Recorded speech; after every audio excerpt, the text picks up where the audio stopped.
Have you ever walked away from a meeting feeling like you're crazy because you know something happened and others are walking around as if nothing happened? Maybe something was said that threw you off. Maybe you saw some mistreatment that was happening, but others chose to ignore it. But you knew that there was something and you knew it was not a misunderstanding. So it's not a misunderstanding. More than likely, what happened was gaslighting, which made you feel a sense of confusion, self-doubt about what happened. I mean, you're running it through your mind, your emotions are impacted. I want you to know that more times than not, that was an episode of gaslighting. That was an experience of being gaslighted in a situation where you're feeling confused, you're feeling manipulated.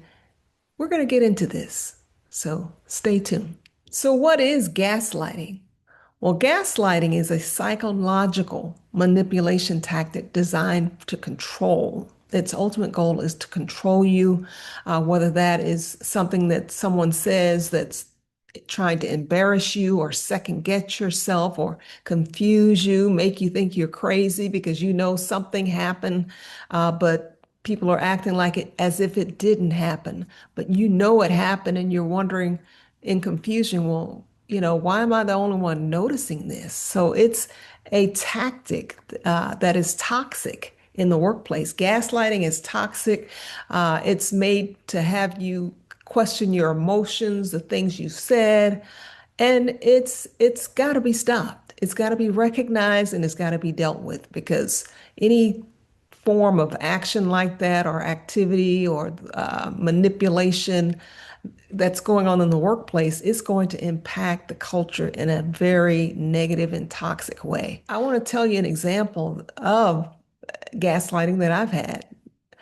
So let's say, well, actually, I could say I was trying to help someone and I had written out something that, in handwriting that, I thought, okay, it was pretty legible, but it was an outside customer. And then one of the internal customers, hence a coworker, came along and apparently had been listening to the conversation that I was having with the customer.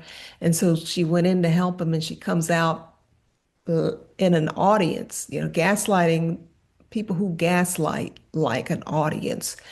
And she exclaimed that, hey, he can't read this. What letter is this? What is this? And then I was looking at the paper, trying to help resolve the issue. And then she goes in, I follow her into where the external customer was. And she begins to even more so explode into what happened. And she's now engaging the external customer in the conversation. Yeah, he couldn't read this. She didn't write this right. And the customer engages. Yeah, I couldn't read that. I thought that was a T or whatever. So it was bringing about confusion. It was humiliating. It was, again, an episode or a situation where it was backstage conversation that should have been backstage, but it was out front in front of the customer, and she just instigated the whole situation. That was a design to try to embarrass me, make me look like I didn't know what I was doing. So you've probably experienced gaslighting and without even knowing it, but your feelings, your emotions tell you, hey, something's not right about this. I feel like, did this really happen? What did I do wrong? And so, and it also, thrives in a culture that thrives on imagery, how we look on the outside and not how we really are. And so, uh, it's a problem. One thing I know is that we can change ourselves. We cannot change others. So, in terms of gaslighting, we have to know what we need to do next. And one of those things is a great tool is to document what happened. Uh, what's the situation and how did it make you feel? We have to talk about our feelings, but we don't just stay there. We need to actually name the action. I mean, if they were, shaming us in public, saying you shouldn't have done this. I mean, it's out in the open instead of a one-on-one conversation. You document that. and you document how that made you feel, in addition to actually what happened and naming it as gaslighting. This is a term that's more prevalent in the workplace. I mean, it's been there, the actions, the attitude, the people, the perpetrators who do this, who engage in gaslighting. It's been around a long time, but now we have a specific name for it, and it's gaslighting because literally you feel on fire. I felt literally on fire while someone verbally attacked or made false accusations out in the whole area. It's like, wow, you feel on fire for a moment. Your emotions is they're like, oh, wow.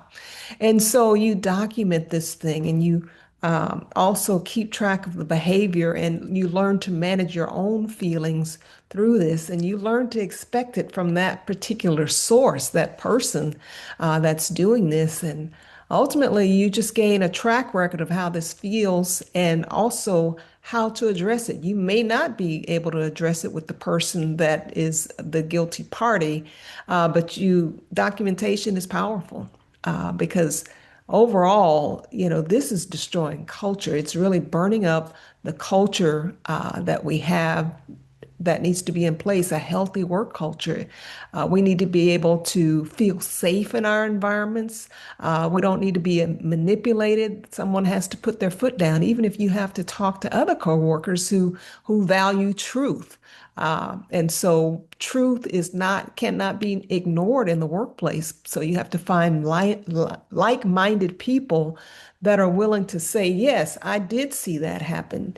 Yes, that is not right. And wow, that is gaslighting. So to validate your feelings, you know what happened. And other people, there's some other people that will also be willing to acknowledge that, hey, that's exactly what happened. We were in a situation where we were being gaslighted, and that it cannot be tolerated in the workplace. And so you document and you move to the next step if you feel like you need to. If it's not handled on the level where you are, you take it to the next level.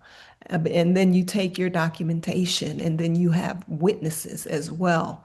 And so that's one way to deal with gaslighting. I'm going to come back in a few episodes, but we want to be in a culture that's healthy, a culture where everybody can thrive, a culture that's full of support, and a workplace where we feel safe and not under siege. So I know you agree with me on that. And so be watchful, be mindful. No, you're not crazy. You feel what you feel and you know what you know. So acknowledge that and stand on the truth. That's the only way that a healthy culture thrives on truth, not on denial. And so I'll be back to talk to you more on next week about this gaslighting situation and how to handle it, how to overcome it, and how to rid it out of your workplace. All right. And remember, healing always begins inside out. So we can't control others, but we have to take a look at ourselves and see what it is, write it out. That's cathartic, writing out what's going on and helping ourselves to get through it and cope until there's change. And there will be change as long as we can stand as a united front and squash out put the fire extinguisher out on this gaslighting issue. All right, I'll talk to you soon. Thanks for joining me.